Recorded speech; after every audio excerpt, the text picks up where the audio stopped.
What's up, everybody? Welcome back to Nobody Asked. But I can't believe it's already been a year. It's flew by, and I'm really proud of myself. Not to toot my own horn, but this has been such an amazing year of just watching movies and bringing out videos for you guys. Hey!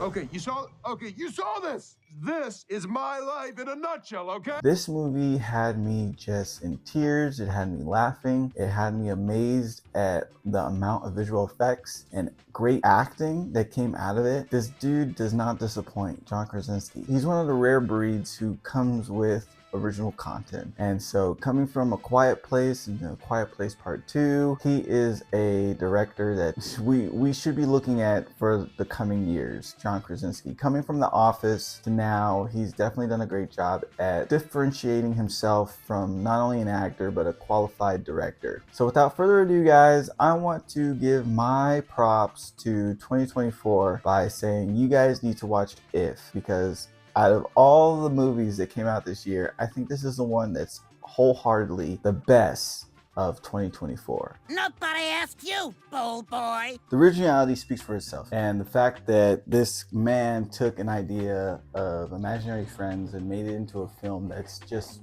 so beloved, so heartwarming, just speaks to everybody to not forget the child within us. The idea that imaginary friends are always with us and they never left us, even when we're adults, is sort of one of the big themes of the movie, and that all you have to do is turn around and your childhood's waiting for you right there. As we grow up, we lose that, with our 9-to-5s and just being in this adult world, we lose that connection to that inner child. And so that movie speaks to us. The imaginary friends themselves, the VFX that goes into this movie are just brilliant, just beautiful. I mean, like, all the characters are just rendered to perfection.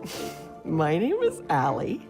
Sonny. Andromedas the Third, son of Stephen. And they come across as just beloved imaginary friends. So the story follows B, played by Callie Fleming. Due to unfortunate events, though, she finds herself starting to lose track of that. We start to lose that childhoodness usually when we're in adulthood, but when it's for a child and they start at an early age, that's very scary. Forgetting how to play, forgetting how to be beloved. And so it comes across with a lot of trauma. I mean, she's going through a lot of stuff that's going on in her life.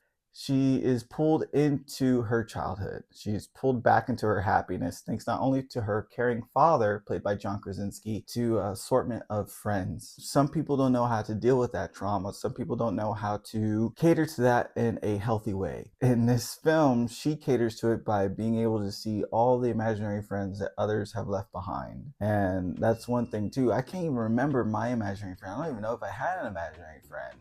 If I did, I think it'd be more, he'd be like around Ghost. Andromedas the Third, son of... Ghost was probably like the one imaginary friend that I felt I connected with. The walking pallet approaches. Steady. Good God, you fool!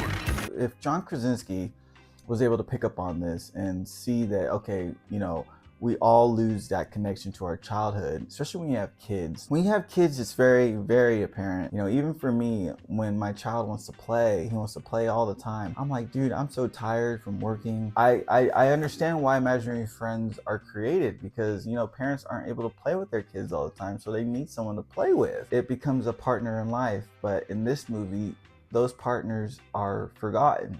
Let's see, we moved in 83. No, 84? Yeah, that was rough. I mean, rough. Poughkeepsie? Come on, Dad. It's not funny. This is the Ryan Reynolds movie that shows he can do more than just be in a red jumpsuit and saying the F word multiple times. Damn it! You son of a... He shows his acting props, especially to the point where it's like he's not interacting with anything, yet he's still able to convey that emotion, that inner childhood likeness. Steve Carell also adds his voice, the lovability, to The Gentle Giant Blue. It's a beautiful array of voice acting from actors ranging from Louis Gossett Jr. Have him bestowing this life experience and knowledge on B. I mean, what could be luckier? Nothing you love can ever be forgotten. As the voice of Lewis, the wisdom and heart of the imaginary friends, telling us the importance of how this world is, to George Clooney, believe it or not, being one of the characters. Might as well move us to the moon, am I right? There's so many different actors in this movie that aided by giving their voices. Even Krasinski played himself as the marshmallow. Well, he didn't play himself, but he played the marshmallow. And I just want to say thanks for doing this. It really means a whole lot to everybody. And that shows you how much fun, too. It was probably so much fun working on this movie, man. You know, how each character is visually different in texture, or just an amazing amount of variety of characters that came out of Krasinski's head. An imagination that is blessed with in this man in order to make these ifs become real. And, you know, he couldn't have done it himself. He had help from the visual directors, the visual effects supervisor. Chris Lawrence from Framestore played an important role in creating the ifs alongside animation director Alson Elver, if I got that right.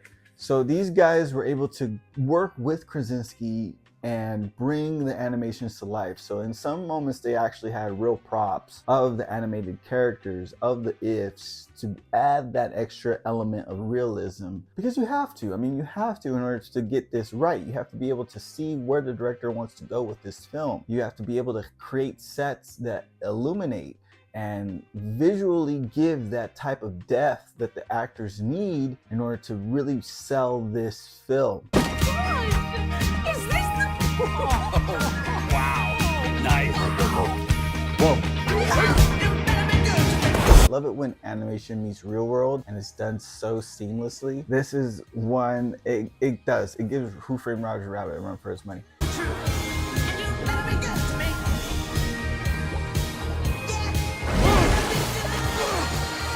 To bring that type of vibe, but also have a very, very great story within it. From this awesome clip from Reynolds getting out of the painting, I love that. I lost my mind, man, when I saw that, because it was just done so perfectly. Are you all right? Whoa, hey, where'd you come from? No, not the fruit, Him coming out and the paint's on him, and he even has like the corner of his jacket of the umbrella, and it's just so well done. Like I lost my mind with that clip. You know, now this film might be a little too emotional for a 5-year-old to get through because he just wants to watch Transformers. But I'm not telling you just leave him at grandma's house. Nah, you bring him with you so he can see the depth that comes with using your imagination.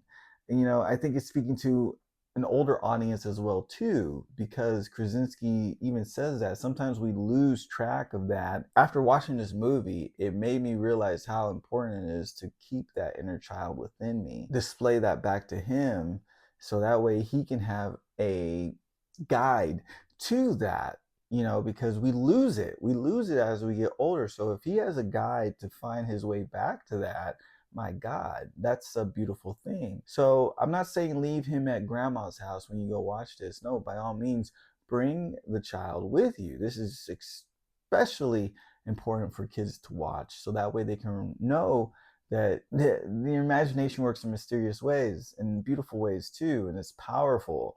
And to see that in live action is a beautiful thing. Moments that rip at your heartstring. Oh my God, I found myself crying. I'm a weeper. Like I'm a weeper like Jude Law in The Holiday, okay? I ain't even gonna lie about that. I'm not gonna lie. You know, nobody asked me, but I think that this movie should be regarded as a very, very, very great film. And nobody asked me, but the scenes within it cater to that imagination. You know, from the whole montage of her remodeling the imaginary friend's retirement home. You know, it's a beautiful thing, starring Tina Turner. Remember, those characters aren't there, man. They're not there. So these actors have to be able to act with these invisible characters who are just as lovable as the story itself. John Krasinski's If is wonderful.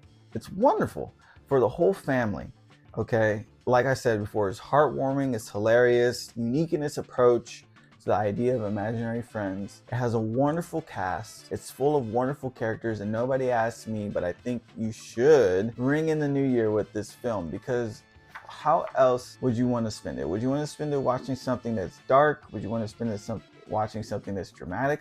Or would you want to spend it watching something that's heartwarming? This film brings out that innocence. It brings out that childlike innocence and happiness. But those are the things that you want to bring into the new year. Bringing into 2025, all of that. It's on Paramount Plus and of course Prime with subscription. But I wanted to get this out because a lot of people are putting out their, best of 2024. I don't think anybody's talked about this movie until I don't think anyone's talked about this movie since it's been out. My name's Tarek Bryant. This is Nobody Asked, but you need to know these things, guys, because other people are just going to talk about Nosferatu and all these other films that are remakes or sequels, but this one isn't. John Krasinski, I can't wait to see more from you, man, and I hope everyone else has a beautiful new year, and we'll see you in 2025. Happy New Year. Peace out. So does this make us partners? Let's not get ahead of ourselves, shall we? Keith! See you tomorrow. Nobody asked you, bold boy.